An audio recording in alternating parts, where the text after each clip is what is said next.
Dank u wel. U mag weer plaatsnemen.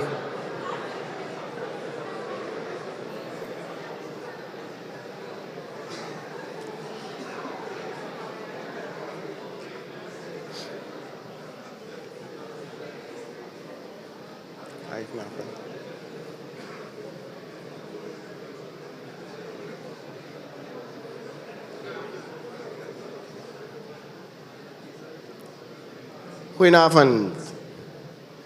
Mijn naam is Romano Daulat. Ik ben bestuurslid van de Vereniging van Economisten in Suriname. En ik ben vandaag uw Master of Ceremonies. Alvorens we starten met het programma, nodig ik mevrouw Safira Satarian uit om het volkslied ten gehore te brengen. U wordt wederom verzocht op te staan en ook graag beide coupletten mee te zingen.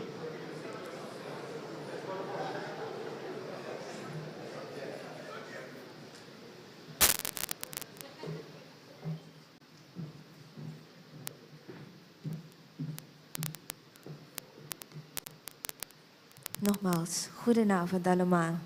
Zijn excellentie president Chandrika Persat Santokhi. Zo, we gaan allemaal samen meezingen. Yes? Oké. God ze met ons Suriname, hij verheft ons heerlijk land. Hoe wij hier ook samen kwamen, aan zijn grond zijn wij verpand. Werkend houden in gedachten, recht en waarheid maken vrij. Al wat goed is te betrachten, dat geeft aan ons land waarde. Opokondre mangun opo sranang grong ekariun. Wan sopeta tako mopo wimuseti kondrebu. Strewi no safrede gado dewi fesimang eri libitena de wisafetigi srana. Dank u wel.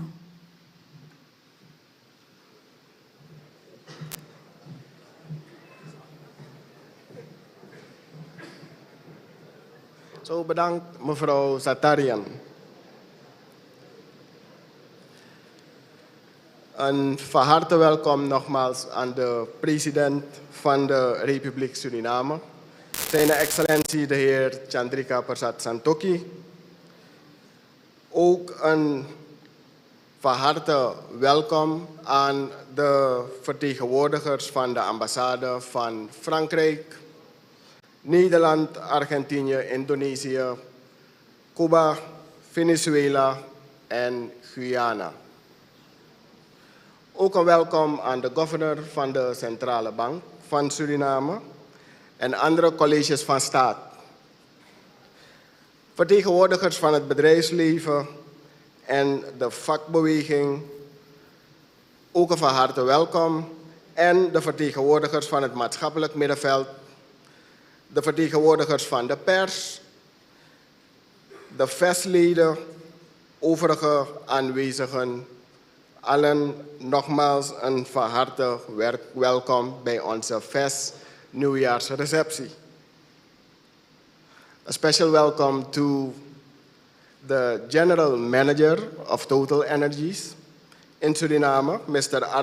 Artur, Nunes da Silva, today's keynote speaker, and his team of executives and staff. Onze VES-jaarrede is ook live te volgen via ons officieel YouTube-kanaal. En ook voor de online gasten van ons, die heet ik ook nog een van harte welkom. Het programma van vanavond ziet er als volgt uit. Eerst zal de VES-voorzitter Steven Debi-Persat de inzichten van de vereniging delen over het afgelopen jaar en de vooruitzichten voor 2025 presenteren.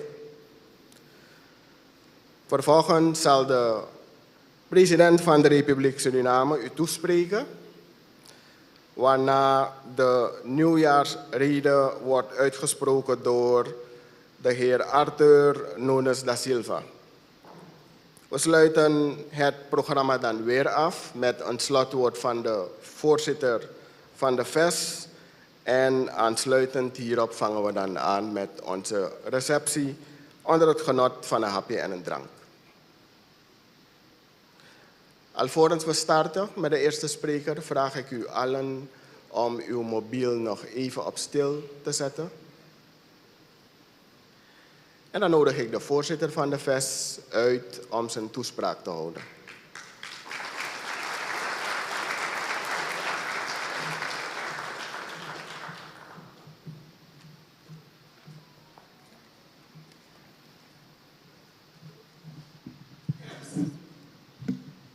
Ja, dankjewel MC. Als eerste, Happy New Year. De beste wensen.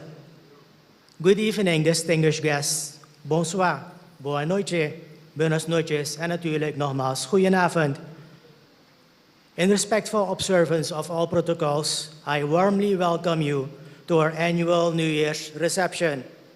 I will deliver my opening remarks in Dutch, mindful of the audience today here in the room, but especially the people following the live stream. Allereerst wil ik u een gezond, voorspoedig en productief 2025 toewensen. Als Vereniging van Economisten in Suriname is het onze traditie om aan het begin van het jaar de balans op te maken over hoe de economische ontwikkelingen zijn geweest in de afgelopen 12 maanden. En met name ook een vooruitblik te geven voor wat er gaat komen.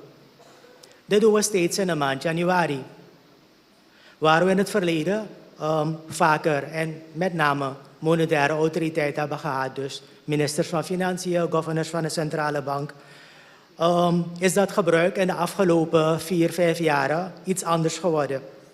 Oh, ik moet eigenlijk gaan naar een tabel. Ik heb de eerste tabel, yes. Hier ziet u een weergave. We hebben al meer dan 20 nieuwjaarsrecepties achter de rug, dus dat zou een beetje te veel worden voor deze slide. Zoveel in januari 2022, gelet op de economische uitdagingen waar ons land mee zat. De beurt aan president Santokhi, die als allereerste staatshoofd de nieuwjaarsrede hield voor de vereniging. Ook vandaag hebben wij de president te gast, waarvoor onze hartgrondige dank. Vandaag hebben wij een andere primeur. Want hedenavond hebben we de directie van TotalEnergies. Welkom, minister. Onder ons, een van de Big Five, oftewel supermajors als het gaat om aardolie, aardolie-industrie in de wereld. Het is daarom een bijzonder genoegen om de heer Artur Nunes da Silva, General Manager van TotalEnergies in Suriname, bereid te hebben gevonden om zijn inzichten te delen, met ons allemaal te delen, en de nieuwjaarsrede 2025 uit te spreken. De ratio hierachter, het offshore aardolie- en aardgasgebeuren, zal een bepalende factor worden voor de komende decennia, 20, 30, 40 jaar. En daarmee de economie significant bepalen en eigenlijk alles wat daarmee samenhangt, met name ook maatschappelijk. Maar dat betekent niet automatisch dat wij als samenleving rijk worden hiermee. En dat al onze problemen zijn opgelost met olie en gas. Bij lange na niet eigenlijk. Meer straks hierover in mijn betoog, maar met name ook in de nieuwjaarsrede van Artur. Het jaar 2024 stond in het teken van herstel en van voorbereiding. Terwijl 2025, dit jaar dus, cruciaal zal zijn voor de toekomst van ons land. Mede door de aankomende verkiezingen.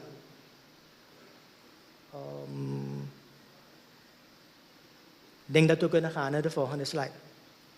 Een terugblik op 2024. Het afgelopen jaar kende een gematigd economisch herstel. De inflatie die in voorgaande jaren een grote druk op de koopkracht gaf, komt gestaag naar beneden. In 2024 hebben we deze naar rond en onder de 20% zien gaan. Het cijfer ziet u daar voor u. Deze daling bood natuurlijk wel enige verlichting, maar door stijgende kosten van levensonderhoud blijft het een uitdaging voor de burgers van ons land, maar ook voor bedrijven in ons land.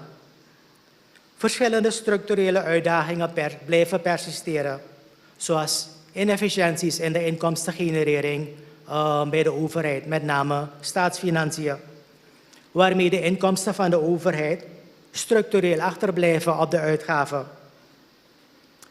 Zoals begroot, dat is een van de onderste posten. Ook de gebrekkige diversificatie van de economie, een hoge schuldenlast, blijvende economische vooruitgang beperken en daadwerkelijk een brok aan het been, ook vandaag de dag vormen. De economische groei van de afgelopen periode werd vooral aangedreven door de gekoesterde hoop en uiteindelijk het uitspreken van de Final Investment Decision, FID, voor blok 58. Het project draagt de inspirerende naam Gramorgu. Dit brengt niet alleen maar hoop op een betere toekomst, maar ook verantwoordelijkheid om de fundering voor duurzame groei vast te leggen en te versterken. De VES benadrukt dat het belang van transparantie in contracten, waaronder ook de FID, erg noodzakelijk is. Hiermee scheppen we duidelijkheid over de ambities en de doelen die nagestreefd worden binnen dit contract en mogelijke andere FID's die hierna komen. Want de economie laat ons zien, leert ons dat openheid een vereiste is, een randvoorwaarde is voor bedrijven in staat stelt om zich voor te bereiden. Het creëert een level playing field. Daarnaast biedt het onze professionals, jongeren en de bredere samenleving de kans om gericht te investeren, om op zoek te gaan naar vaardigheden die zich eigen te maken, kennis op te doen, uit te breiden en zo optimaal te profiteren van de kansen die hiermee zullen komen, die hiermee mogelijk worden voor ons land. Aangaande de economische analyses start ik alvast met de IMF-beoordelingen. Dat zal op de volgende slide zijn. Ja. Deze staat in het Engels, denk ik. Bij de review van de afgelopen maanden, als het gaat om de economie, start ik als eerste met de reviews van het IMF als gevolg van de Extended Fund Facility die in ons land wordt uitgevoerd. In het afgelopen jaar zijn er 4 beoordelingen voltooid, waarvan er een listing hier is van 3. De 7e beoordeling op 18 september was inhoudelijk een beetje als de 5e en de 6e beoordeling. Zo net een paar weken geleden is de 8e beoordeling afgerond. De focus lag toen onder andere op de schuldenlast en de noodzaak voor olieinkomsten om die strategisch in te zetten voor herstel, schuldenlastaflossing, maar met name ook om diversificatie en al die andere problemen die structureel zijn geworden aan te pakken. Deze beoordeling, de 8e beoordeling, maar feitelijk alle beoordelingen in EFF, laten zien dat er een betere balans moet komen in de staatsfinanciën. Dat daar nog meer werk aan de winkel is. En dat we noodzakelijk moeten gaan kijken naar schuldreductie. Niet alleen maar internationaal, want dat haalt vooral het nieuws, maar ook nationaal.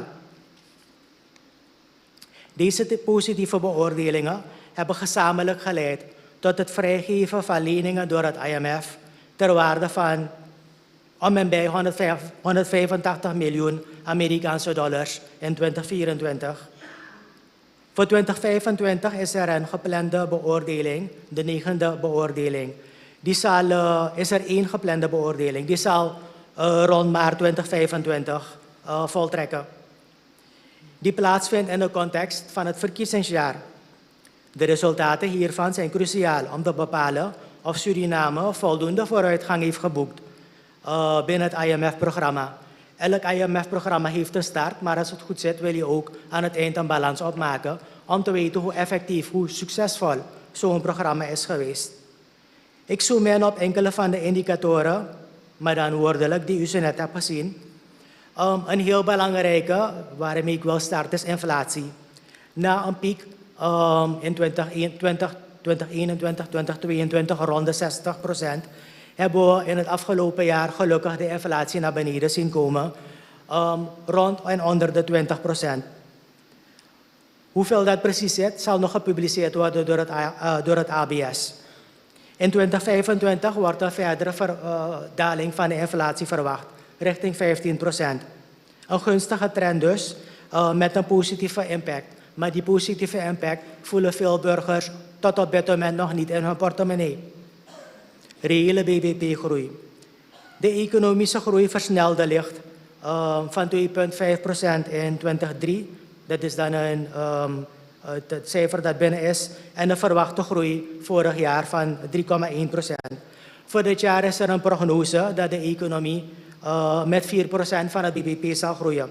Maar dat komt vooral door olie- en gasprojecten. De werkloosheid. Ofschoon de werkloosheid in de afgelopen maanden niet hard is gemeten, geen harde cijfers bedoel ik, daarvan halen we uit internationale bronnen wel deze cijfers, waarbij het werkloosheidscijfer in Suriname hoog is, relatief ten opzichte van de Caribische omgeving, maar zeker ook in Latijns-Amerika en het Caribisch gebied. Belangrijk is dat het werkloosheidscijfer naar beneden komt, maar we moeten wel dit in een context plaatsen van een bijna ongekende informele sector. Dus we weten toch niet precies wat er gaande is in onze economie, zeker als het gaat om het werkveld. Inmiddels is de census 2025 gestart, waarmee we wel harde cijfers krijgen over werkloosheidscondities en de achtergrond hiervan. Deze cijfers en de informatie eromheen is nodig om structureel beleid te maken. Niet alleen maar vanaf het ministerie van Arbeid, maar ook de rest dat daarmee samenhangt. De staatsschuld, het heet hangijzer. De staatsschuld daalde procentueel gezien, ik benadruk procentueel gezien, van 90% om en bij van het BBP in 2023 naar iets daaronder, 87% in 2024. De verwachting is dat deze lichtelijk verder naar beneden zal gaan. Let wel, nominaal, dus in ronde SRD's uitgedrukt, hebben we juist in 2024 gezien dat de staatsschuld is gaan lopen. Waarbij deze meer dan 1 miljard SRD is gaan bedragen. We moeten constateren dat zonder olie en gas, helaas dus, het maar moeilijk zal lukken voor ons land, voor ons Surinamers, om af te komen van deze berg aan schuld op een verantwoorde manier. Let wel, op een verantwoorde manier. De wisselkoers. Na een periode van rust op het wisselkoersfront zien wij dat in het laatste kwartaal van 2024 hierin weer een opwaartse trend is. Waarbij de wisselkoers is gegaan van ergens rond de 28 SRD voor een dollar naar H36 SRD voor een Amerikaanse dollar. Dat is een grote sprong in 8 tot 12 weken tijd. Velen in de samenleving zien deze beweging als dat er iets schort in de economie. En de verklaringen met macro-economische data geven hun daarom veel minder satisfactie. Hiermee komen gevoelens uit het verleden terug, waarbij direct na de verkiezingen de koers een rigoureuze beweging omhoog maakte. Ik vraag daarom vanuit deze plaats een bijzondere aandacht aan de monetaire autoriteiten om de samenleving hiertegen te behoeden, omdat met devaluaties, depreciaties, direct weer een bijzondere druk wordt uitgeoefend op de al afgenomen koopkracht van de samenleving. Voorzichtigheid is daarom geboden.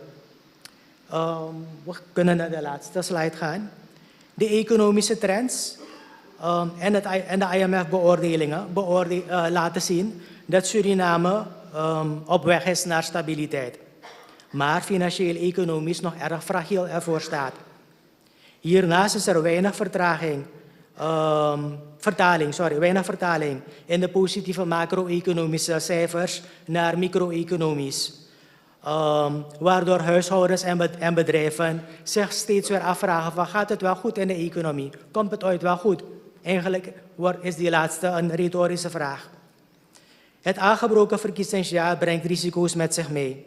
Vooral op het gebied van populistische beleidsmaatregelen die vooruitgang die wij moeizaam als land hebben geboekt kunnen afbreken. Waarmee deze vooruitgang hebben geboekt door heel veel pijn te lijden. Binnen gezinnen, binnen bedrijven, de totale Surinaamse gemeenschap. Die willen we niet kwijtraken. De noodzaak van een nieuw IMF-programma horen we dan ook steeds vaker van de VES, maar ook van de Suriname Economic Oversight Board.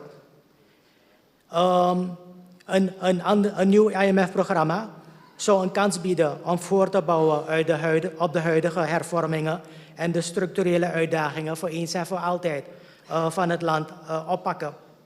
Maar natuurlijk, IMF-programma's doen niet alles. Hè. We moeten constateren dat binnen het IMF-programma in landen normaal gesproken er wat minder aandacht is voor de reële sector, dus voor productie, diversificatie. Het is nu aan ons, beleidsmakers, economen, burgers, iedereen die hier in deze volle zaal aanwezig is, maar ook de mensen die online volgen, om verantwoordelijkheid te nemen en de economische balans van Suriname te versterken. Samen kunnen we werken aan een toekomst waarin stabiliteit en groei hand in hand gaan. Vooruitblikkend op dit jaar 2025. Het jaar 2025 staat in het teken van mogelijkheden. De landelijke verkiezingen op 25 mei bieden de samenleving een mogelijkheid om hun voorkeur te uiten via het stembiljet. Wat gaat het worden, weet gelukkig niemand. Het is echter ook een jaar waarin politieke onzekerheden mogelijk invloed kunnen hebben op het investeringsklimaat en deze zelf nog negatief kunnen beïnvloeden. Ook de regering die na 25 mei komt, zal opgezadeld zitten met het schuldenvraagstuk. Hopelijk, en als vereniging eisen we dat zij een beter antwoord hebben om te gaan met inflatie. Maar dat er ook beter is nagedacht om structureel dat wisselkoersfenomeen dat we al 40, 50 jaar meemaken, waarbij onze eigen munt steeds verder en verder apprecieert, zodanig dat er heel weinig vertrouwen nog meer is, daadwerkelijk duurzaam en langdurig te beteugelen. Maar ook om armoede duurzaam aan te pakken en productie feitelijk structureel op te pakken en te vergroten. Alleen dan kan er sprake zijn van economische en bestuurlijke stabiliteit. De verwachting is dat de economie verder zal groeien, zoals ik al net met een geprojecteerd cijfer een forecast liet zien. Maar dat vooral aangewakkerd door olie- en gasinvesteringen en aanverwante diensten daaraan. Dit zal echter gepaard gaan met verhoogde verwachtingen vanuit de samenleving, de bevolking, die directe vertaling wil zien van deze investering in hun portemonnee. Veel werk aan de winkel en veel uitdagingen voor de overheid om hierin een goede balans te vinden en de juiste en verantwoorde economische keuzes te maken. Daarom dat bijzonder prudent beleid in het verkiezingsjaar, maar met name ook de regering die zal komen, gevraagd wordt voor alle autoriteiten, beginnend bij de monetaire autoriteiten. Macro-economische stabiliteit, eigenlijk de heel fragiele stabiliteit, ik heb beschreven, die we op dit moment meemaken, mag niet ondermijnd worden. De VES wijst vaak op de paradox van armoedebestrijding. In de krantenartikelen van de afgelopen dagen hebt u daarover kunnen lezen. Maar kijk ook naar Inzicht van december, de editie die een paar dagen geleden is uitgekomen. De rol van de VES hierin. Als Vereniging van Economisten blijven wij pleiten voor een integrale aanpak van de economische uitdagingen die we, als we eerlijk zijn, al voor de onafhankelijkheid hebben en alleen maar meer uitdagend zijn geworden. Goed fiscaal beleid, gecombineerd met effectieve controlemechanismen, is essentieel om onze economie structureel en duurzaam te herstellen. Het is ook aan ons als deskundigen om de bevolking te informeren en te betrekken bij economische besluitvorming. Want uiteindelijk doen we het voor de samenleving, we doen het voor het land, ook voor het nageslacht. Zodat er een breder draagvlak ontstaat voor de noodzakelijke hervormingen. En dat die hervormingen alleen maar verder en verder opgebouwd kunnen worden. Is de tijd niet rijp dat wij nadenken, dat wij gaan werken over een nationale groei- en ontwikkelingsstrategie? Dat we deze ontwikkelen en vanaf nu adopteren. Eentje die een tijdsperiode van 20, 30 en misschien langer beslaat. Deze visie, strategie en daaraan gekoppelde maatregelen zal dan uitwijzen welke sectoren we graag hebben, maar ook juist niet willen hebben.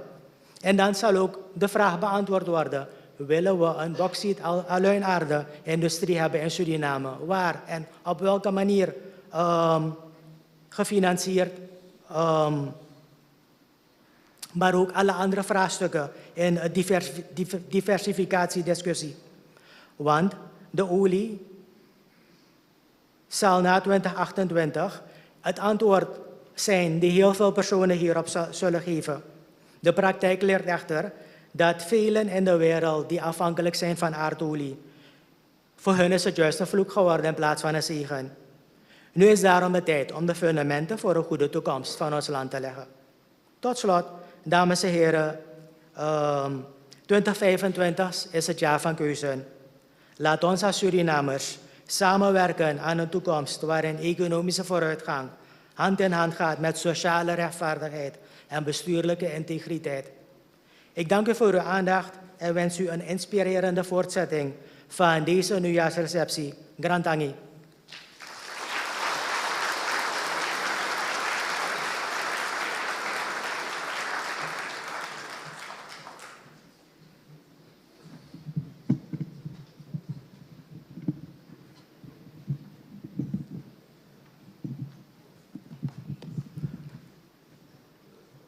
Bedankt heer Depi Persat voor uw presentatie. U kunt de presentatie van de heer Depi Persat nalezen in de eerstvolgende editie van ons maandblad Inzicht. We vervolgen met de volgende toespraak. President, mag ik u uitnodigen voor het houden van uw toespraak.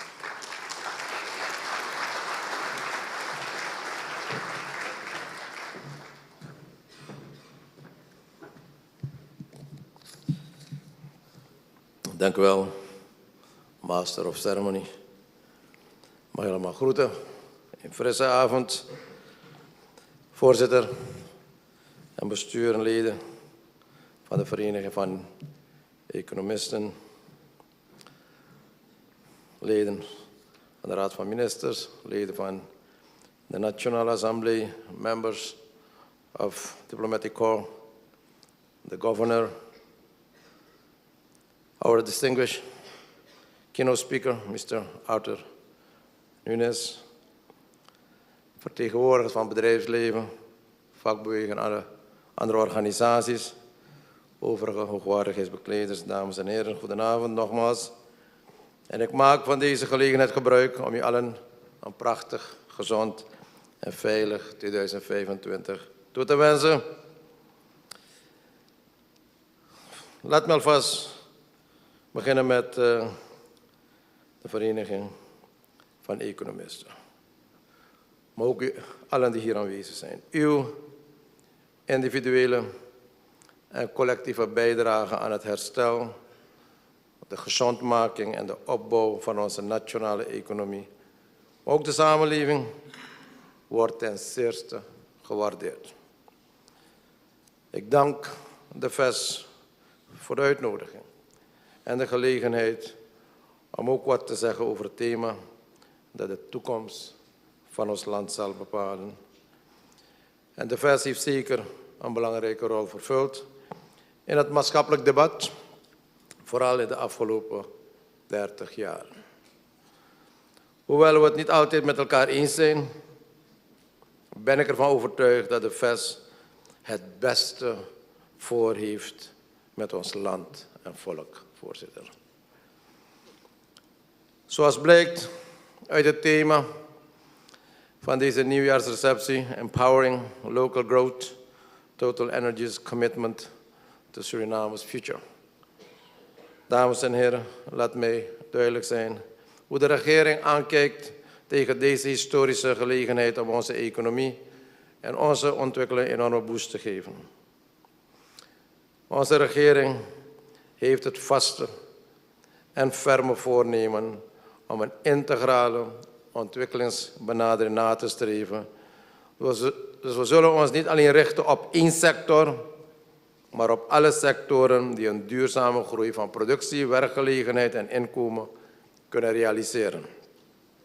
Laat me ook vaststellen dat in belangrijke mate in de verschillende documenten vastgelegde doelstellingen om het internationale profiel en de fundamenten van onze nationale economie te herstellen en te hervormen zijn gerealiseerd.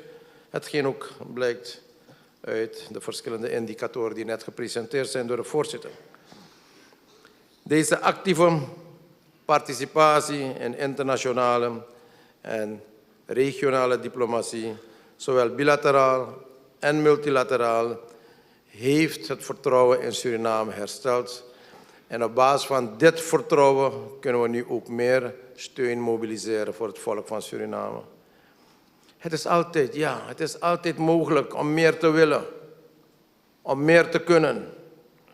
Maar de onverwachte internationale invloeden, de nationale beperkingen in termen van politiek, expertise, uitvoeringscapaciteit, hebben zeker een meer efficiënte uitvoering van de ontwikkelingsdoelen in de eerste fase bemoeilijkt. Wij weten dat dit slechts de eerste fase is, namelijk om een solide economische en financiële infrastructuur te realiseren. Maar hierop moet een nieuw Suriname, een nieuw Surinaamse samenleving gebouwd worden. En dat zijn de doelstellingen voor de tweede fase, gericht op een rechtvaardige samenleving creëren met kansen en rechten voor een ieder.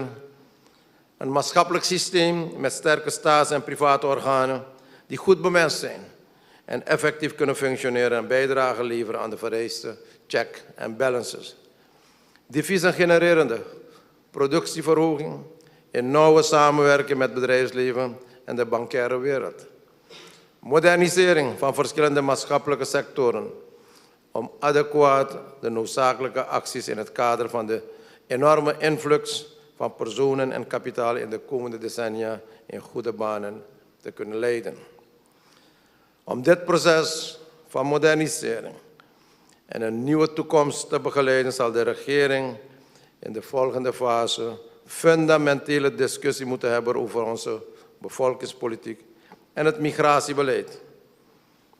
Beseffende dat we expertise uit het buitenland nodig zullen hebben om optimaal te kunnen profiteren van de olie- en gasindustrie, zullen wij ook werken naar de scholing van onze eigen Surinaamse arbeidsbevolking voor deze nieuwe banen en nieuwe kansen. In het kader van de zogenaamde local content zullen deze beleidsrichtingen voor wat betreft het aantrekken van personeel, het inhuren van experts en de leverantie van goederen en diensten concreet moeten worden aangegeven. Voor 25 mei aanstaande zult u meer horen over de tweede fase om ons land te dirigeren naar een welvarend land op basis van een toekomst- en productiegerichte ontwikkelingsvisie en een whole of society approach. Dames en heren, toen we op 1 oktober 2024 de Final Investment Decision van TotalEnergies ondertekenden, werden er historische woorden gesproken, zoals Suriname zal nooit meer hetzelfde zijn. Deze uitspraak is terecht. De impact van die offshore-industrie zal verregaande consequenties hebben voor de economie, ons productiesysteem en voor de samenleving in totaliteit. Op alle gebieden, van transport tot onroerend goed, van wetgeving tot nieuwe instituten, etc., zullen we onze samenleving moeten moderniseren en op een grotere hoogte van gekwalificeerde dienstverlening moeten brengen. Met de inspanning en inzet van ons allen zien we dit wel slagen.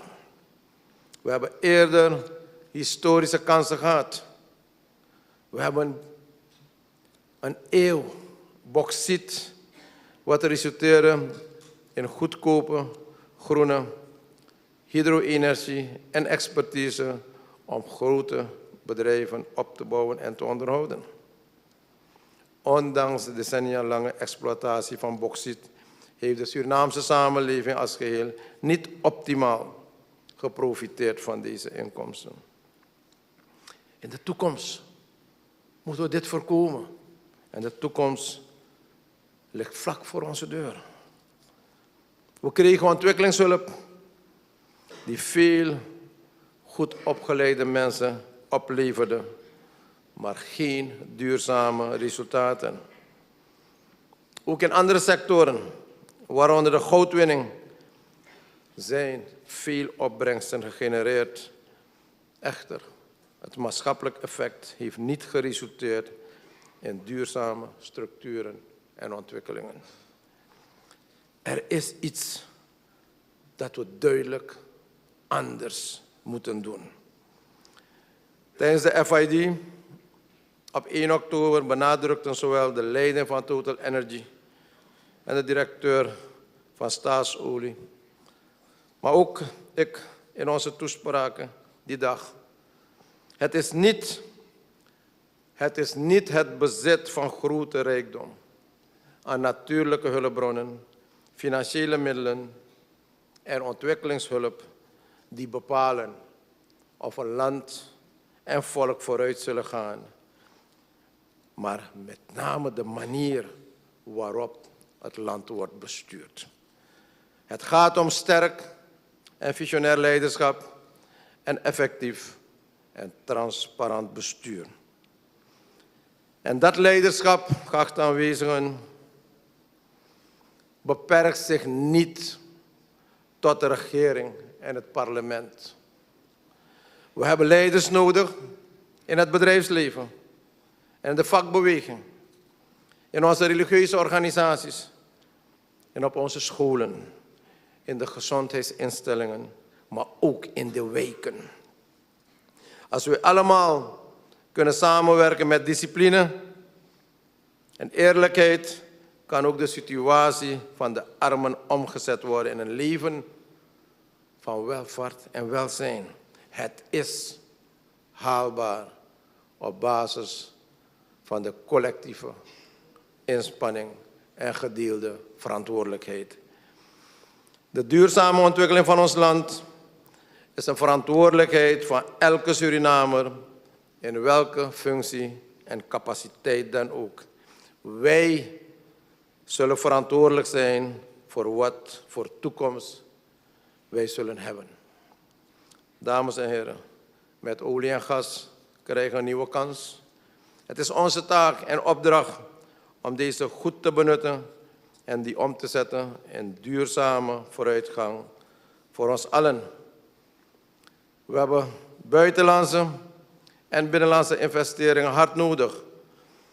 Maar we hebben het goede lokale leiderschap nodig om sturing te geven. En ik reken de VES zeker tot de categorie van lokale leiders. Die kunnen meehelpen aan duurzame nationale welvaart en welzijn. Tot slot, geachte aanwezigen. Laat mij ook in het kader van de integrale benadering duidelijk zijn dat we op verschillende sporen tegelijk bezig zijn.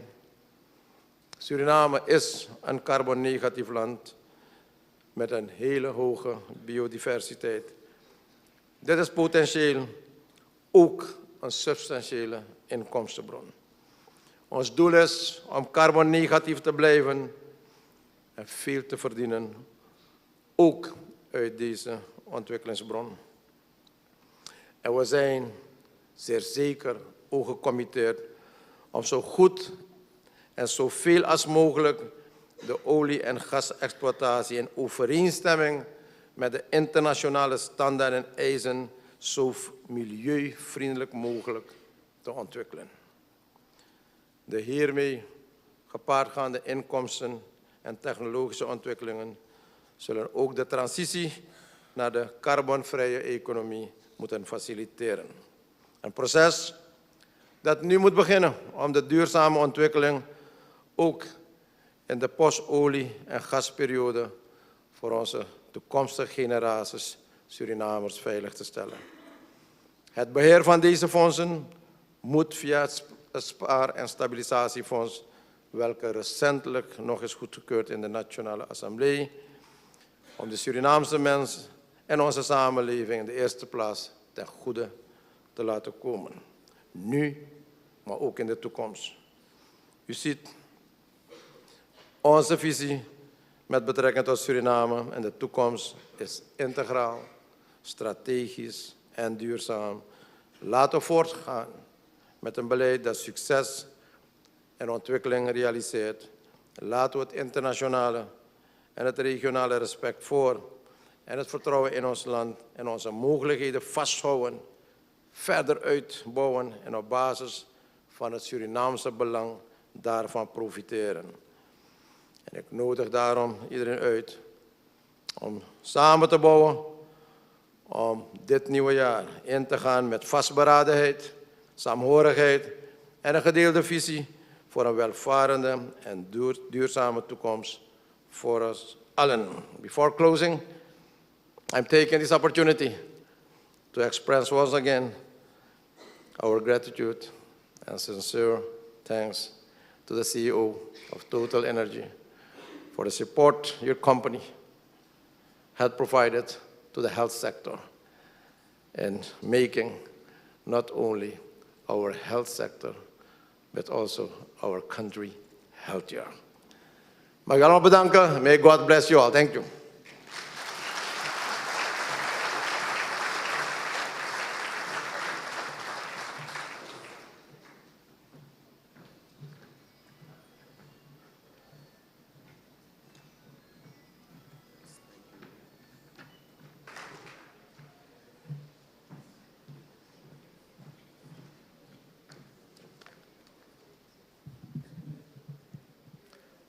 Okay.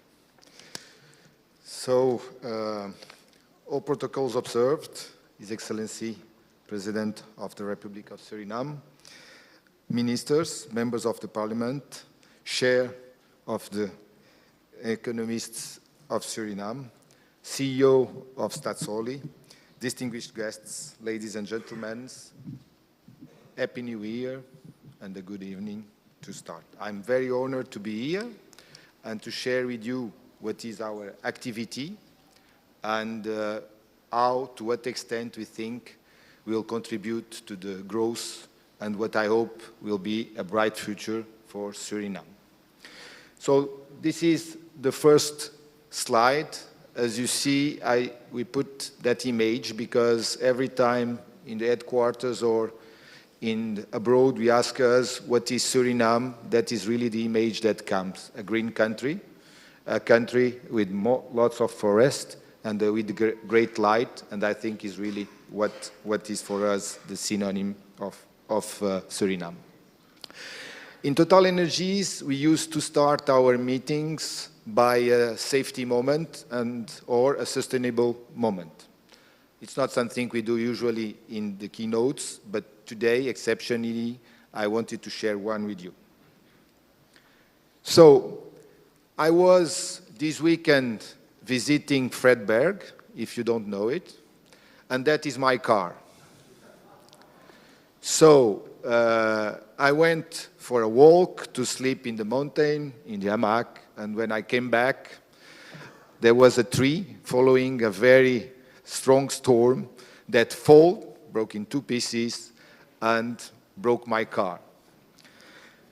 So the lesson here is, in a country with a lot of trees, maybe have a look before parking the car, making sure that eventually, at least, because it's difficult to get completely rid of trees in Suriname, to make sure that there is some support to avoid that.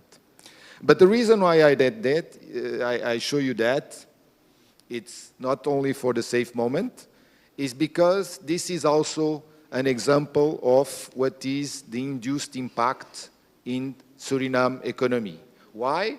Because I was in the lodge, I was visiting your country, I was using guides, I was using some markets in more far away from Paramaribo, as was also my wife, and obviously I was enjoying your beautiful country, this beautiful landscape, and also the animals and birds that you have that are fantastic.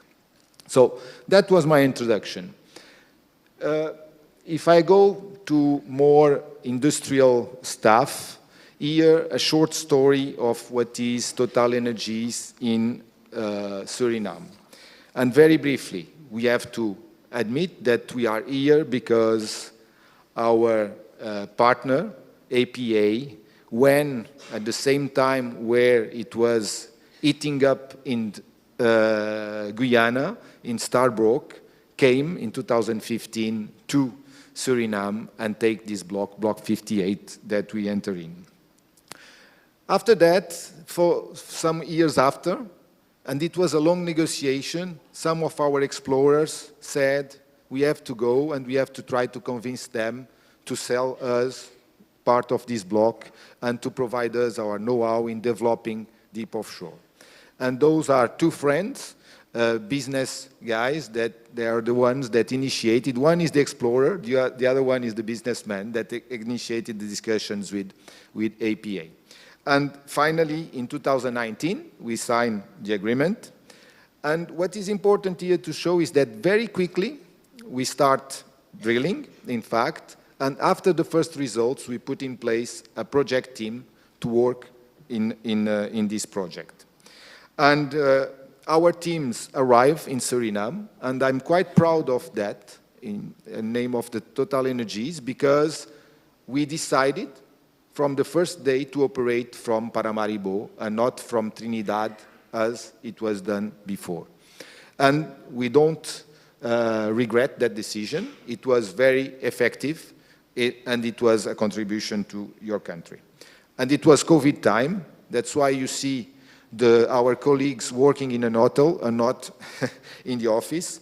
And you can see, because sometimes oil now is seen as not very nice or sexy industry, but this is a rig during night time. It's a plant, but I can tell you, area in the middle of the ocean is something, and if you have the opportunity one day, I encourage you. And finally, Mr. President, we took the final decision of investment on the 1st of October. My CEO transmits you FDP, the Field Development Plan, and we celebrate that with our partner, APA, and with Stazzoli as new partner and as regulator. But our presence here is not only Block 58. Our presence in Suriname is three other blocks, two in the classical offshore, 6 and 8, that are just below Block 58, and one in Block 64. And I can announce you today that we'll do this year, in May, we'll be doing a new well, an exploration well in Block 64. So who knows, we'll have again a discovery, and Gramorgo is only the first of many projects. When we explore, we have always hope. Our teams, it's the most important asset that we have. Here, it's all of them currently. We'll be ramping up with our CEO during the visit. We are working, doing logistics in our logistic base of Kuldip Singh, and It's, I think, and I will have a part of my presentation on it, is the outstanding engagement and commitment of our teams in all the regards with social projects, with biodiversity, and I will let you know a bit about it. To put in perspective, and because I know that is not familiar to everybody, maybe very quickly, what is the life of field of an oil and gas project? The life of field of a oil and gas project is something over 30 years, 25, 30 years. And it starts by exploration, then what we call appraisal. To explore and to appraise, we need to drill. That's what we have done until last year, and now 2023 until 2 years ago. And because there was some articles saying that we're slow, we never understood that, because in fact we went quite fast. And not only we went fast in drilling 14 wells, but we probably beat one record between the end of appraisal and the FID, doing it in 1 year. So in that regards, TotalEnergies was really committed, together with APA, in this project, and a firm believer that Suriname has good resources, but is also a good place to work. After that, we are now entering, after FID, we are entering in the construction phase. It will last for 5 years. We are expecting the first oil in 2028, and then we'll produce around, I put 22 years because it's the license we have, but we are hopeful that we will be able to extend that. And we have at the end, often we tend to forget, we have at least 1 or 2 years to decommission and make sure that we leave the place where we are developing in good conditions and without our impacts. Below, just a scheme of what is a production, because again, when you do the math and when you listen about our reserves and our plateau, some people say, but how can it be? And in fact, it's because all oil production, it's a ramp up, then it's a plateau, and then we have a decline. Obviously, we'll try to limit the decline as much as we can. Okay, that was an introduction. As I said, we have been here now since 2020.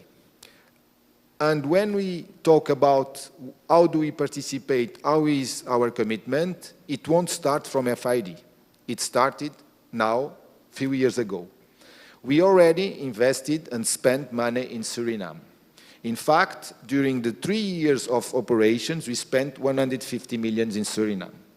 We hired more than 20 people, local people, and that was directly. And we are honestly very happy with these colleagues. That are very engaged, very committed, and willing to learn, what is, I think, one of the best qualities they have. And we also create a lot of indirect jobs. So local content and our investment did not start. Obviously, it will ramp up, it will increase, but it has been there now for 5 years. You might be saying, okay, what is the planning? The planning is the one we're presenting during the FID, and as I just said, we are still targeting in 2028, in the first half of 2028, the first oil. I must say that so far we are within the planning. We signed the contracts. We are having even some improvements in the contracts we have signed. The hull that is, I mean, it's a hull, but is a quite huge hull, is completed, is now just being finalized, and we'll go to the yard where we'll put the plant on top of it. And so I think that there is a very high confidence in our GV that will be within planning and within budget, I hope also. The more important in this keynote is and what happened in Suriname. So here I try to show how it will evolve or how the activity will come to Suriname. So in our project, you have seen, now we are in execution, and obviously to produce, we need wells. So we start by these wells. We start by drilling. So drilling will be starting end of 2026, beginning of 2027. But before that, in fact, we have to bring, and it takes more than all the equipment that will be necessary. We have to prepare the logistic base. We have to put in place the services, the mud plant, the waste management, all that. And so it means that, in fact, from end of this year, the activity will actually start for the drilling. After that, what comes very soon after is everything linked to subsea. So here is acronyms that you might not be familiar. SPS stands for Subsea Production Systems. SURF stands for Subsea Umbilicals, Risers, and Flow Lines. Don't worry, all lines is the lines that go subsea. This is the next thing, is once we have drilled, we have to connect all these wells, we have to put everything together, the infrastructure, and we have to have the lines that will take all to the FPSO, that is in fact the unit that stores the oil, that treats the oil first, that stores the oil, and that offloads the oil. And that is the last one. It will arrive around 2027, and then we'll have what we take some time is connecting all together, and is also doing the commissioning, making sure that everything is safe, that is available.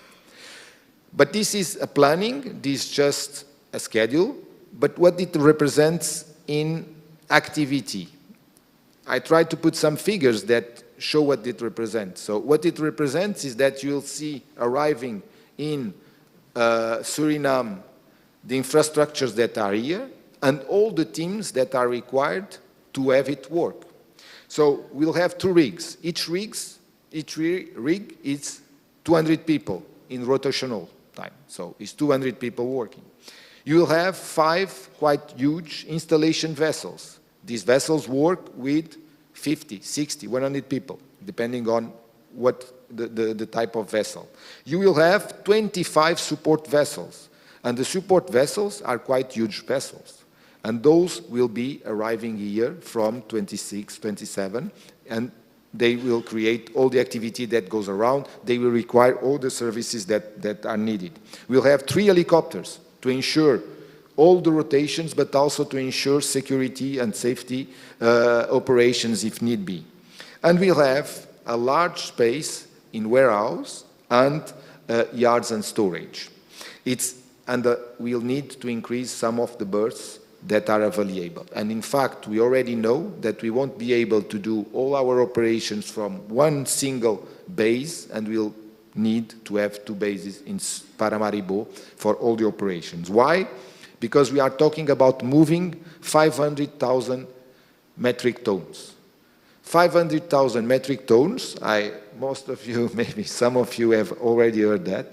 To put it in perspective, is the equivalent of 2,500 747 planes fully loaded that you'll be transferring from Paramaribo to the Block 58, that is 180 kilometers from Paramaribo. So that's the activity, and that is what it will be. It's an artistic view, but it will really look like that. You will have this FPSO, you will have the vessels, you will have the lines, all that connected. It's a $10.5 billion project, is 750 million barrels plus. It's 32 wells, is a large project in oil and gas industry. And again, because I like to put things in perspective, here is the size of our development, 20 by 25 kilometers. If we transfer it to Paramaribo, you can see what that represents. It goes from New Amsterdam to the south and to the north, so it's a quite large infrastructure that we install in the subsea and that we'll be developing. Okay, so to understand what we can do and how we can use the ecosystem of Suriname, we did an industrial baseline survey. We did this industrial baseline survey with Deloitte, with a third party. Obviously, we were working on it to make sure that we understand the details, that we have a good vision and understanding of what is available and how it can fit our demand, okay? And what we have to do to improve it. So this industrial baseline survey, it's a very long process. In fact, it's more than 5 months. I think at the end it will be 7 months with all the headings that we ask for. It starts by a mapping. This mapping goes from regulation through identifying what has been done, what Statsoli has done in the past, what the mining industry has done in the past. Then we go and have an assessment of what are the capabilities, as I said, and also what is the demand in terms of all the type of works that we are doing. And finally, we assess what will be the local content impact, okay? And what will be the economic impact of our project. All that allows us to define a strategy, a roadmap, and to work with our contractors and our partners. As I said, it's a long process. It's a large number of stakeholders that are interviewed. It's a large number of suppliers that respond to a survey. There is a large number of academic institutions that have been consulted because education and capabilities is a must. And it's a large number of interviews, 50 interviews. The picture that we got, and for you is probably obvious, is that the environment, the business environment in Suriname has some strengths and has some challenges. The main strengths, and I can personally tell you that I observe it, is that you have 100 years mining industry. You now are producing for 45 years oil and gas. So it means that even though you don't have an offshore industry, we feel when we work here, either with the contractors, with Statsoli as regulator, that the discussions are very rational, pragmatic, and that we are, in an environment where people knows what are the principles that drive this industry.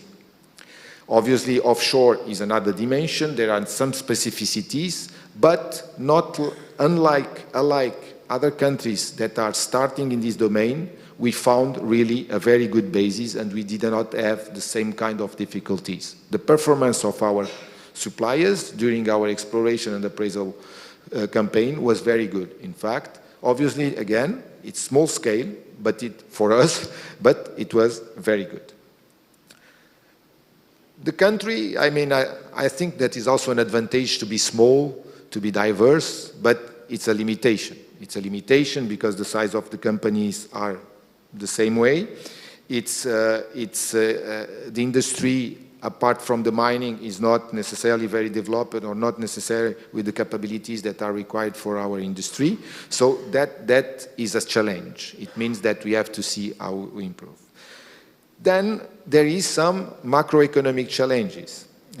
Stephen had the amability to provide me your speech in English, so I know what you shared. And indeed, I think that it's fair to say that the situation is improving, but that there's still some challenges and that we need that improvements to be sustained over the time. It's very important. For our activity, obviously, security is very important. You have security. I think that we have a fair level of security. We are on the good track, but it has to be maintained. It has to be maintained for us, but moreover, for our contractors, because they need this stability. They are more at risk than we are, economically speaking, in terms of the impacts of this, of the inflation. And one of the main, in fact, challenges that come over the interviews is the financing. People tell us it's very difficult, or it's very difficult. The cost of money is very high. If we are if we have a good credibility, good situation, we can get 7-9%, what's still high. And that is a limitation for some, that some entrepreneurs share with us they have. Then you have a small population, so you have also, it's 250,000 people active. It's not that much. The level of education is not necessarily very high, and that has also to be developed. But maybe a point here, what is important for our industry is really to develop the vocational trainings. That's what counts. I used to say, and I was responsible of platforms offshore, what counts is to have a good electrician, to have a good instrument, to have a good mechanic. Because if they are not able to restart anything that stops, or if they are not able to maintain our equipment, every day it's a lot of production, it's a lot of money, it's a lot of cost that is impaired. The workforce is not today completely adapted for oil and gas. We'll have to work on that. It's a challenge. We have to have that bear in mind. And we have to be conscious that there are already a big influx of expatriates in Suriname, either regional or abroad. And what is not necessarily true in all the countries is at all levels, low-skilled, medium-skilled, high-skilled people. Okay. I won't spend much time in this slide, but just to tell you that 45 sectors that will be impacted or will have an opportunity to participate to local content. So it's quite broad. It's not just a few. It's a large number. Some more than others, some with large amount than others. Some are obvious for you. I try just to highlight here site safety, security services, transportation, of course, warehousing, food supply, but there is also some engineering studies, electrical instrument and piping, so different. The way the industrial baseline survey works is that they classify these sectors by level of availability for the local content. It doesn't mean, so you have some that are very specialized in your right-hand side, that doesn't make any sense to have in Suriname. You won't have a rig in Suriname because we have today a development. It doesn't make any sense. You won't build top sites. It doesn't make any sense. But there are other services that are obvious is the other side. Obviously, we can only be accommodated here. Safety is here. Security is local, all that. And then in the between, you have some that will depend on the number of factors, but that today have already a capability that is available. And this, for the 45 sectors, we did this analysis. Here is just an example that I'm showing. It means that we say, okay, taking into account today capability, taking into account what we think is reasonable to have as a progress, for each sector, the percentage of activity that they can gather or they can access to is between X and Y%. If we take, for example, inspection and certification, the assessment told us that 20% could be with the capabilities that exist and taking into account our demand. If we develop it, it can go as high as 40%. Then you still have something that is very specialized and again, doesn't make any sense. And you can apply it for all. When we put the vessels at the beginning is that today you don't have the type of vessels that you need available. I don't think you will have installation vessels, very big vessels. I don't think that it makes sense. We never know. But for sure, there are some vessels that will be needed and can be provided in Suriname. On the other side is the warehousing that is only here, and in fact, it's just a question of space, and most of it will be done in Suriname, and so on and so forth. Maybe important to say maintenance. There is some maintenance that can be done, and in fact, I think that what we call preventive maintenance, as it goes, it will be 95%, 98% done in Suriname by Surinamese companies, but we still always have very specialized ones for machines that are very complex. So maybe this is the slide that subject of this presentation. What is the impact? The assessment divides the contribution to the economy and to the workforce or to the jobs creation in three, what we call direct jobs or direct impact. This is our direct activity and our first tier contractors. It will be the drilling company, the company that does the FPSO, all those are the tier one and are the ones that are direct. Then you have all the indirect. An example is that all these people need to have catering, the food, this is an indirect impact. And finally, you have all the earnings of our employees, local, foreign, all the spends that they will have, and we use economic models that are quite robust and that have been proven to be I say, true, that allow you to calculate this induced impact, and that can be quite important. So, what you see here is that if we take construction first, construction will be the first phase. In construction, during construction, we'll need around 6,000 people here working in Suriname. It goes from everything that is linked to the logistics, to the transportation, to the support to the vessels, all that. These people will be working in Suriname for the duration of the construction. Okay. So the percentage of these people that will be Surinamese will depend a little. What the assessment tells us that they think that 40–50% probably could be. Obviously, construction is a phase that is more difficult because you may say is in 2 years, but 2 years is tomorrow to train people, to make all the people available.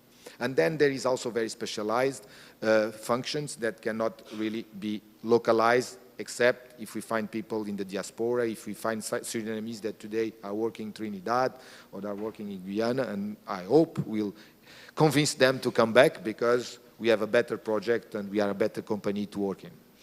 And then there is the economic impact. This economic impact, there is two ways. You have seen, in fact, what I'm presenting here is not the spend that we'll be doing in Suriname. Because the spend that we'll be doing, and our CEO shared with you, is $1.5 billion. Okay? Here is really what is the value added in Suriname. It means when you take out all the imports, because if I buy a car, you have the dealer that gets some benefit, but he has to pay the car. So when you do all this calculation, during construction, it represents more or less 100 million per year, so not far from 500 million that will be injected as really gross. So we are talking about 2.3%. I've seen your figures. I think that is just our activity, because what is important to understand is that here I'm not talking about the more important, that is the revenues of the state. I'm talking about our direct activity and our partners, our suppliers. So I'm talking about the activity of our partnership. So, as you can see, as an industry can bring, even in this construction phase, already a contribution that is not negligible. And if we go to the production part, and again, I'm not talking about the taxes, the royalties that we'll be paying, about all the oil that will go to the state. I'm talking only about our activity. And because there is some questions about transparency and like that, I can just share with you that we have an universal declaration. So every money, and the president doesn't know that, every money that we'll be paying to the state, including Statsoli, will be available to anybody that want to consult. So in that regard, there is no problem. And being sure that is you will be able to know what is it. So during production, and that's what lasts, today we think that we'll be employing around 2,200 people. And that is an average, in fact, because when I put here 500 people indirect jobs is an average, because we'll start, for example, on FPSO probably with 20% of the personnel that will be Surinamese, okay? And then, what I mean is that what I was saying is that the percentage here that we have of local personnel, in average is 60%, but in fact it starts with 20-30% and it ends up more around 80% of the people that is Surinamese, and in some functions 90%. In Angola, my country, we have been producing for a while. Today in the FPSO, out of 200 people, you may have 2 expatriates, not more than that. And is a bit to have some air circulation and make sure that people understand. Because we could, in fact, we have a rate of Angolanization that is higher than 100%, because we have more Angolans that Angola affiliate needs to work. So, but they are working in other countries like Suriname for myself. And then when it comes to the GDP, the impact is around 45, he said. I cannot, sorry, I have to admit that I lose my sight and I need glasses, but it's some fight against it. It's 60 million, again, per year. I think for a country, an economy of the size of Suriname is a quite good contribution.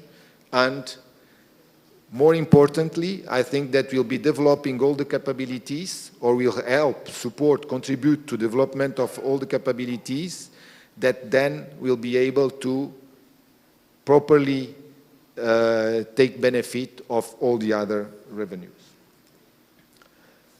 But that was about local content, and as I said, our partnership, TotalEnergies also in particular, not only contribute and share the value of its activity, but we are also, and we want to participate as citizens of Suriname. We are a company that must become a young citizen, but we are citizens. So we have been doing regular quarterly stakeholders engagement to first explain what we are doing, to answer to all the questions, to make sure that we have a dialogue. I'm not saying that everybody agrees with what we do, but our commitment is always to talk, is always to explain, is to accept the criticism, and sometimes we have to change our mind, we have to change our plans, we have to adapt. We don't have the truth, but this dialogue is important, and in the new country for us, like here, we have been putting a large effort, we have a large team working on that, and they are doing a very good job with very good recognition. And we know that it's in particular Paramaribo, but that's where we started. But then we say, okay, we may have to go along the coastline because we are working offshore, contact with the fishermen, and all these communities. And then we say, yes, but this country is also people in the interior, and we start having this engagement also with them. And we have a Q&A with fact sheets that is available to everybody, and that we distribute in these stakeholders engagements. More precisely, there is 2 parts. There is a social part, and there is a biodiversity plan. On the social plan, here are only some of the projects that we have done, and again, before starting producing.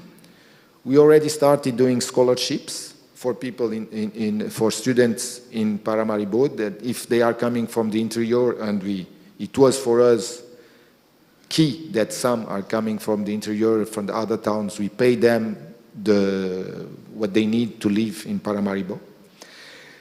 There is also a program on road safety. There are a number of kids that die by road accidents. This is a program that we have worldwide, and we develop it here. We are working with 28 schools. We have been upgrading or participating to the upgrade of EZP. It was with telecommunications and computing systems.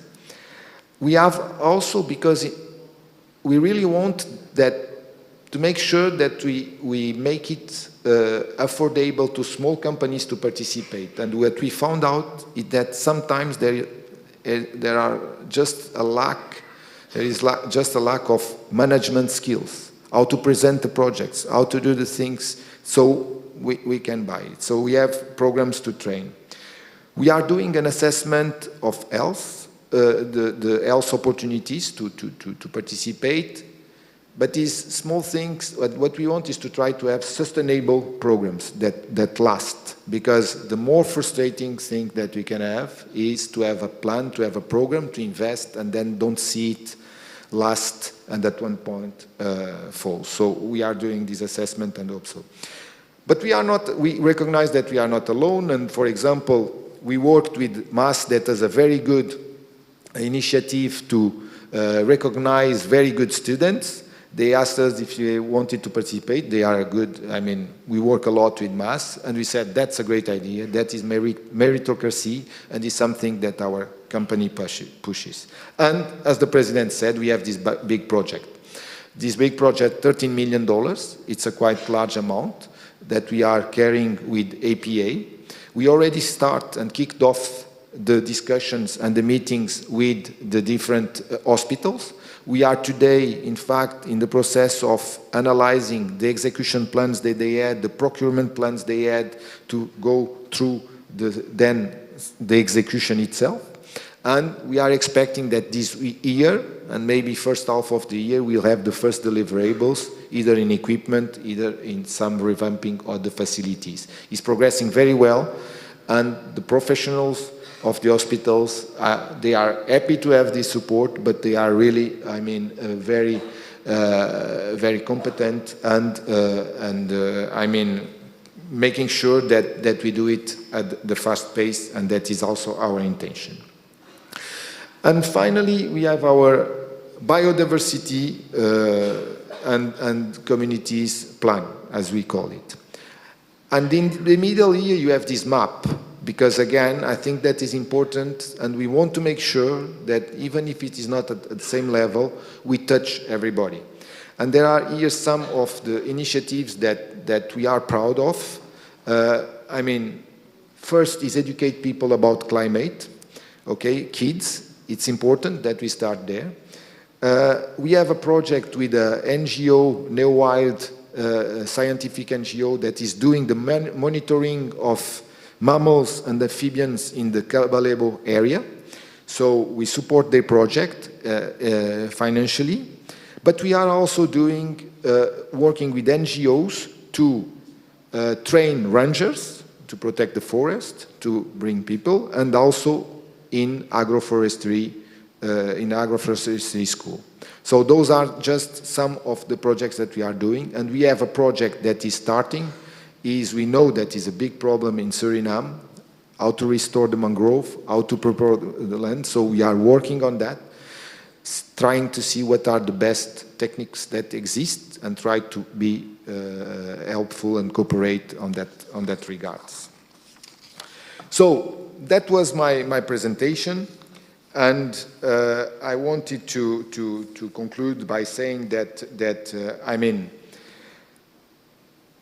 TotalEnergies, but also our partners, and I think today Stazzoli, is really committed to share what I call share the value of our activity with the society in Suriname, with the people of Suriname.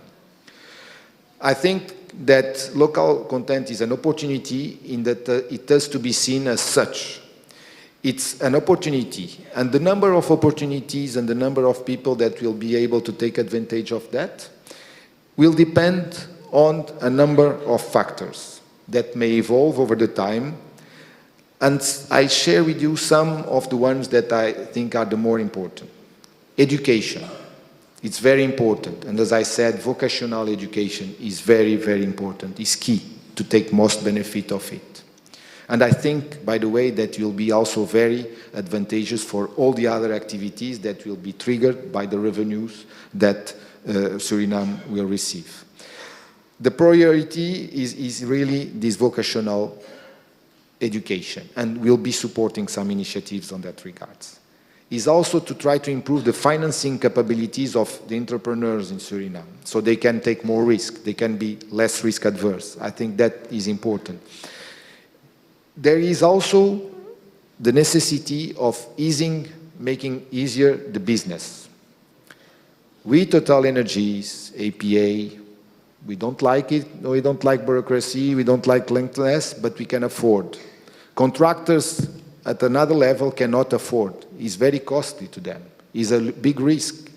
And then is also an increase on insurance costs. So it's important that bureaucracy, it comes with obtaining visas and others, but I think all this administration, if we can improve that, is really important. It's also important that the ability to create what I would call a regional strategy. I've seen in too many countries, in particular mine, the complete inability to discuss with the neighbors. And that's not good, because we end up doing 2 countries the same school, 2 countries the same infrastructure, 2 countries the same infrastructure. Suriname is small, your neighbors are small. If collaboration, cooperation with Guyana can be and defining, trying to cooperate and say, okay, you'll focus on that area, I will be focused on that, I think it will be really beneficial for us and it will increase the number of opportunities for all at the end. I know that discussion is not easy, but I think it's really lots of benefits on it that are quite obvious. And then it's a risk that happens to all the economies that see oil and gas coming, is make sure that your local labor competitiveness do not disappear. If inflation, if cost of labor go skyrocketing, you'll have less opportunities. Because if at the end it's much more costly to do it here, and it happened in some countries. So that is important. It's important to work on that. So TotalEnergies, and I must say APA again, is really committed to do its part. As I said, we'll be training people, we'll be supporting education institutions, we'll be participating to the establishment of some programs that will try to make sure that they are useful for us, but also for other industries and also other parts of the economy. We already start and we'll continue pushing our contractors and convincing them that is an opportunity, that it's a gain on cost coming here. We had a group of French companies coming, and I explained them that we are very not only happy with the performance of what we had, but also with the cost of what we had in Suriname. And again, it's important to continue with that. And it's also to make sure, so it's transparent, we have a portal where you can see that our bids are shared with everybody, that everybody can participate. And not only that, but that will be helping the people and the small companies, but the large companies, to become familiar with our processes because of the magnitude of the investment and also the industrial risks that we carry. We have some requirements, but nothing very difficult. It's just a question of being trained, except to learn about that. We'll also promote partnerships between local companies and some of the actors of the industry, international actors, because I think that is a good way to develop local content that has been very fruitful in other regions of the world. Now, what we'll do is also make sure that we adapt our processes, some of them for what I call low-risk activities, to make sure that not only the well-established companies, but also the micro and the small companies can participate. That guy that is photographer, that a small lady that builds some mills, that she can also participate and have her part. And sometimes they do it much better because it's their life and they are there hands-on. It's not someone just in the office giving orders and instruction and deciding on the budgets. Okay, we'll do it not only because it's aligned with our values, not only because it's key for our acceptability. As I said, we'll do it because it's economically more effective, because it's cheaper to have people working here, because it's cheaper normally to work with local companies that bring them from abroad. So we'll do it also for that. And moreover, today, and the contractors that work with us know, we take in account also the GHG emissions. So it's one factor, and if we do it locally, it's more virtuous on that regards. And local content, I think it's really a collective journey. There is a part that us, as operators, as the partnership that is in charge, is responsible of pushing, but there is also a part where it will be the education institutions, the government, the entrepreneurs themselves, and the individuals. They have to be proactive, trying to get these opportunities and seize them. I think that all of that together, I'm quite positive by what we have seen, what the first years of our experience showed. I know that we are in a difficult, complex world with lots of uncertainties. Every day we watch, I think I will stop watching news because it becomes a big anxiogen. But I'm quite positive about Suriname. I'm quite positive because, again, I feel a sense of good willingness, a sense of responsibility, in particular with the people that work with us, of proactiveness, and as I said, and that is rare, but is a very good asset, is that they are all willing to share and collaborate with others. They don't come and say, I will do all. First thing they ask, with whom I can ask, how can I improve? Tell me what is not done. And that, I think, is very, very positive to grow and to have, to take the most benefit of it.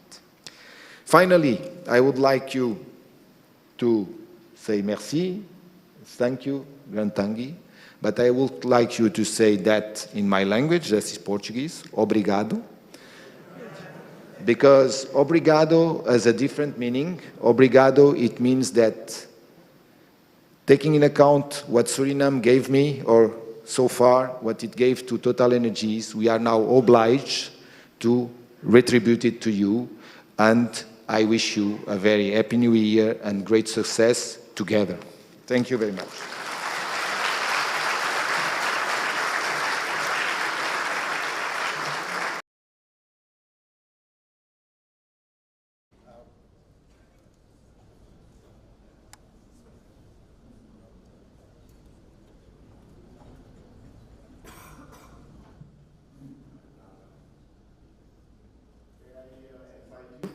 To come forward. We'd like to thank you for sharing your insights with us on this very relevant topic. And as a token of our appreciation, we have a symbol of gratitude, and we would like to invite the VES chairman to present this to you. And we would also like to invite our another member of the board to come forward and help the chairman to present this to you. He was very enthusiastic, that's why. It's not a micro company. Hi, Stephen. Yes, we'll do this part in English. Thank you so much, Artur. It was a very interesting journey, all of the slides. In fact, Swami, Romano, and I followed a previous presentation by Artur in a Surya building. It was a presentation organized by Staatsoli, which focused on localization, what we should do as a country, as a community. Today, Artur mentioned a couple of very important words, and actually he gives us homework for now and till the future. One of the very important things that he said so many important things, but one of them is that local content is a joint effort. It's a common good that we share and should share as a community. And then the other thing, working with the next door neighbor, but okay, that's step 2. First of all, we need to work in Suriname because there is a lot of work to do. Artur, as a token of or appreciation that you could deliver the New Year's speech so quickly in January, and actually so quickly after the last time that we've seen you, we've made this plaque. Not really a golden plaque, But yeah, yeah. Well, this is the.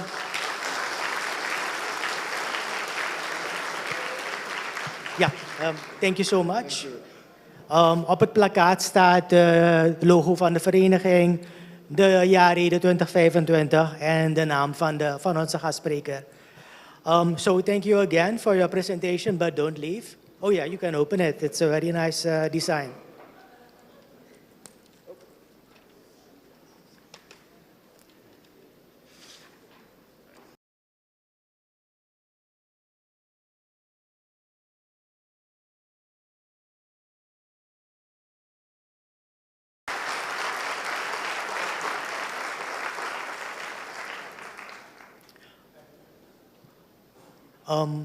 Maybe you can, before we end, I would bring a toast together with the President of the Republic of Suriname. We're very excited that the President stayed. I'm looking toward the organization who we will manage this. Okay, Mr. President, I invite you also to the stage so that we can do a combined toast. Oh yeah.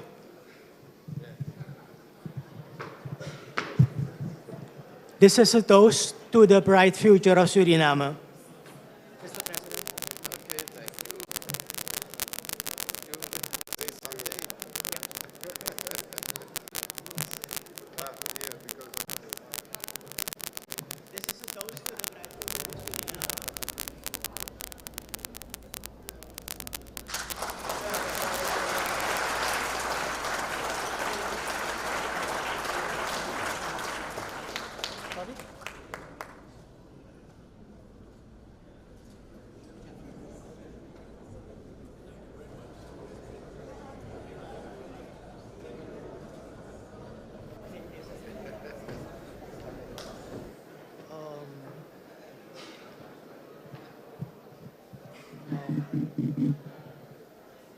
Yes, we're coming to an end of this event.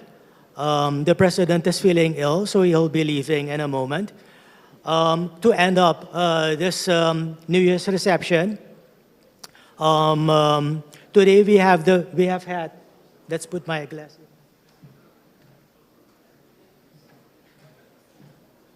Today we've had the presentation of TotalEnergies, focusing especially on the Grand Mogru project, with a lot of information, which I guess I'm certain that most of you haven't seen before. But in general, we know that a lot of work has to be done. A lot of work has to be done with regard to the Grand Mogru project, but also with regard to the private sector, schooling of citizens to get them at the level that we need for this project. But don't forget that Suriname is not just oil and gas. Suriname has many opportunities. Some of them are still in the infant shoes. So there's a lot of work to be done for our local leaders, civil society, private sector, education, but especially politicians. So a lot of work has to be done. A lot of burden is actually on the shoulders of the voters. It's an exciting time, but as I mentioned before during my speech, we've had many difficulties to come where we are now in January 2025. Let's remain and build further. Let's not go back, economically speaking. So I'm closing this event, but stay here in the next room, actually. We'll continue with a network session. I would like to thank the President of the Republic of Suriname for coming, but especially staying, having an toast with us.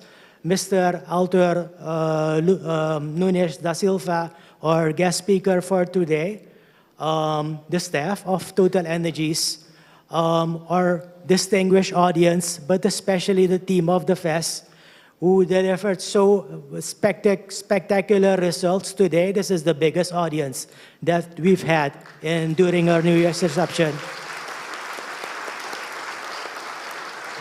I will not mention names because I'll definitely forget some of them. thanks again for coming. Stay also. We have een hapje en een drankje voor u. We have something to eat and something to toast on. For the ones going back home, drive safely and see you again soon. Bye-bye.